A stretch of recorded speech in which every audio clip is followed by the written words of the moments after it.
స్నేహితులారా, ఈ సమయాన్ని బట్టి దేవునికి వందనాలు తెలియజేస్తూ ఉన్నాను.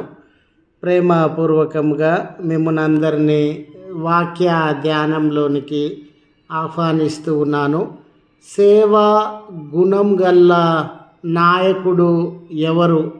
సేవా తత్వం గల్ల నాయకుడు ఎవరు అనే ఆలోచనను మీతో పంచుకోవడానికి ఇష్టపడుతూ ఉన్నాను. గనుక పూర్తిగా ఈ మాటలను మీరు వినాలని, ఇతరులతో పంచుకొని వారి ఆధ్యాత్మిక జీవిత ఎదుగుదలలో సహకరించాలని, మీ ప్రార్థన అవసరతలను కామెంట్స్ రూపంలో తెలియజేయండి. ఖచ్చితంగా మీ కొరకు ప్రార్థిస్తాను.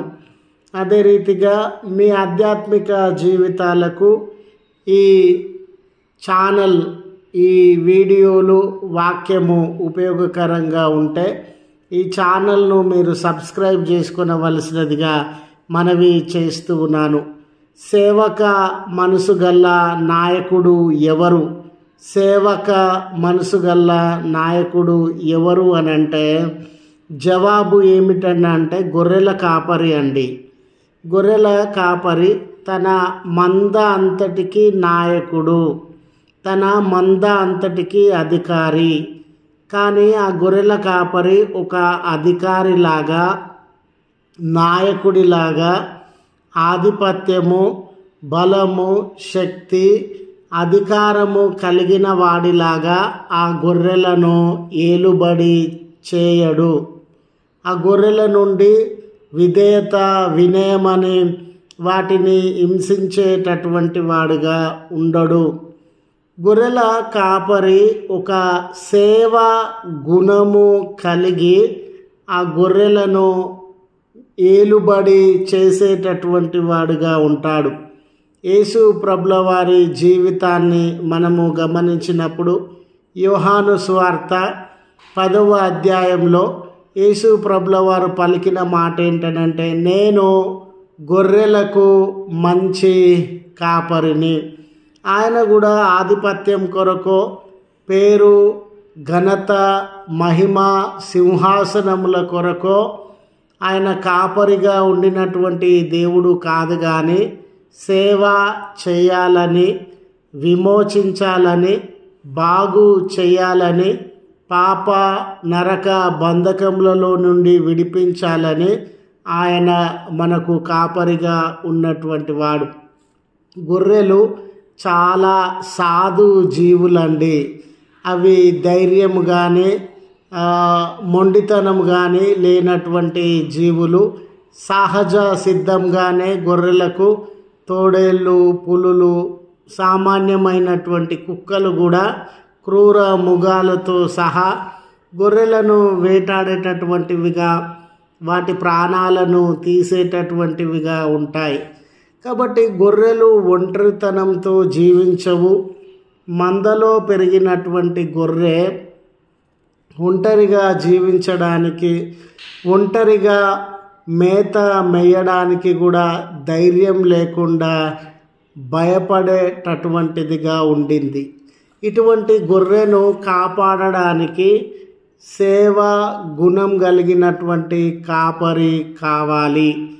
గొర్రెల మంచి కాపరికి ఉండే లక్షణములను మనము తలపోసినప్పుడు మొట్టమొదట మంచి కాపరి గొర్రెలకు ముందుగా నడిచేటటువంటి వాడు.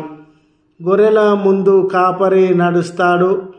ఆటంకాలు, ఎత్తు పల్లాలు, అపాయాలు, గండాలు, సమస్యలను మొదట కాపరి ఎదుర్కొని వాటన్నిటినీ దాటి తన గొర్రెలకు మార్గాన్ని సిద్ధపరిచి సరి అయిన మార్గంలో, మంచి మార్గంలో, ఉపయోగము, మేలు కలిగేటటువంటి మార్గంలో, ప్రమాదాలు, సమస్యలు లేని మార్గంలో తన గొర్రెలను ఆయన నడిపించేటటువంటి వాడుగా ఉంటాడు. యేసు ప్రభుల వారు కూడా మంచి కాపరిగా ఒక ఉన్నతమైనటువంటి జీవితాన్ని, నీతి, న్యాయము, నైతికలు కలిగినటువంటి జీవితాన్ని జీవించి మనకు మంచి మార్గాన్ని అందుబాటులోనికి తీసుకొని వచ్చినటువంటి వాడుగా ఉన్నాడు. మరి గొర్రెల కాపరి నమ్మకమైనటువంటి వాడుగా ఉన్నట్లు మనం గమనిస్తాం. గొర్రెల కాపరి ఎల్లకాలము తన గొర్రెల పట్ల వాటి బాగోగుల పట్ల శ్రద్ధ కలిగినటువంటి వాడు. గొర్రెలలో నానా రకాల గొర్రెలు ఉండినప్పుడు బలహీనమైనవి, చిన్నవి, నడవలేనటువంటివి, అనారోగ్యం కలిగినటువంటివి, బలహీనత కలిగినటువంటి గొర్రెలను ఆయన ఒక్కొక్కటిగా వాటిని ఆదరించి ధైర్యపరిచి వాటి అక్కర్లను తీరుస్తూ బాధ్యతాయుతమైన నమ్మకమైనటువంటి కాపరిగా ఉంటాడు. యేసు ప్రభుల వారు కూడా కష్టకాలంలో, లేమిలో, కొరతలో, అనారోగ్యంలో, సమస్యలలో మనకు నమ్మకమైనటువంటి కాపరి అని గుర్తు చేస్తూ ఉన్నాను. కాపరికి ఉండే మరొక సుగుణం ఏందనంటే సమకూర్చేటటువంటి వాడు. గొర్రెలకు మేత అవసరమండి, గొర్రెలకు త్రాగే నీరు అవసరమండి. ఈ మేత, త్రాగే నీరు ఎక్కడికి దొరుకుతుందో అక్కడికి కాపరి నడిపించేటటువంటి వాడుగా ఉంటాడు. అవి తిని తృప్తి పొంది విశ్రాంతి తీసుకునే మార్గంలో ఆ అంటే ఆ సౌకర్యాలన్నిటినీ కాపరి సమకూర్చేటటువంటి వాడుగా ఉంటాడు. గొర్రెలనన్నిటినీ దొడ్డిలోనికి కొట్టిన తర్వాత, తోలిన తర్వాత ద్వారం దగ్గర గొర్రెల కాపరి ఉంటాడు. ఏదైనా ప్రమాదం వచ్చినా, శత్రువులు వచ్చినా, క్రూర మృగాలు వచ్చినా ఆ ద్వారం దగ్గర మొట్టమొదట వాటిని ఎదుర్కొని వాటిని దూరపరిచేటటువంటి వాడుగా ఉంటాడు. అంటే స్నేహితులారా, భద్రతతో సహా అవసరమైన ప్రతి ఈవిని కాపరి అందించేటటువంటి వాడుగా ఉంటాడు. అందుకే దావీదు భక్తుడు యెహోవా నా కాపరి, నాకు లేమి కలగదు అని జ్ఞాపకము చేస్తున్నాడు. మరి గొర్రెల కాపరిలో సమర్పణ, తనను తాను సమర్పించుకోవడము, తన సమయాన్ని, జీవితాన్ని, సంతోషాన్ని, ఆట పాటలను, వ్యక్తిగత జీవితమును, కుటుంబపరమైన స్నేహితులతో, సమాజంతో కూడినటువంటి జీవితములను ఆయన త్యాగము చేసి అనుక్షణము ప్రతిరోజు తన గొర్రెలను కాపాడేటటువంటి వాడుగా ఉంటాడు. ఈ శత్రువులు, దొంగలు, క్రూర మృగాల చేతిలో తాను గాయపడినా కూడా తన మందను కాపాడేటటువంటి వాడుగా ఉంటాడు. యేసు ప్రభుల వారు కూడా పాపము, నరకము, బంధకములు వీటి నుండి మనలను విడుదల అనుగ్రహించడానికి కలువరి సిలువలో ఆయన రక్తాన్ని ధారపోసి ఆయన నిజమైన కాపరిగా ఉన్నాడు, నిజమైన గొర్రెల కాపరిగా ఉన్నాడు అని జ్ఞాపకము చేస్తూ ఉన్నాను. ఈ దినాన అలసట చెంది ఉన్నావా? నడవలేని స్థితిలో ఉన్నావా? వనరులు లేనటువంటి స్థితిలో ఉన్నావా? సమస్యలు, బంధకాలలో ఉన్నావా? తప్పిపోయినటువంటి స్థితిలో ఉన్నావా? మంచి కాపరి అయిన యేసు ప్రభువు నీ జీవితాన్ని ఉద్ధరిస్తాడని జ్ఞాపకము చేస్తూ ఈ మాటలను ముగిస్తూ ఉన్నాను. ప్రార్థించుదము.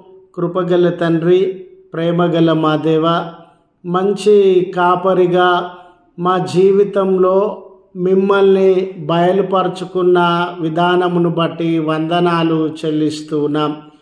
ఈ ప్రార్థనలో ఏకీభవించుచు ఉన్న బిడ్డల జీవితంలో మరి తప్పిపోయిన స్థితిలో ఉన్నారేమో, బలహీనపరచబడిన స్థితిలో ఉన్నారేమో, కొదువగలిగిన స్థితిలో ఉన్నారేమో, విశ్రాంతి లేక, నెమ్మది లేక, భద్రత లేక, నడిపించేటటువంటి వారు లేక, ధైర్యపరిచేటటువంటి వారు లేక, ఆదరించేటటువంటి వారు లేక, విసిగి వేసారినటువంటి వారుగా ఉన్నారేమో. మంచి కాపరిగా వారి జీవితములను ఉద్ధరించుమని, మీ సహాయమును వారికి అనుగ్రహించుమని క్రీస్తు పేరట వేడుకొనుచున్నాము తండ్రి. ఆమెన్. తండ్రి, కుమార, పరిశుద్ధాత్మ త్రియేక దేవుని దీవెన మీ ఎల్లరకు తోడై ఉండును గాక. ఆమెన్.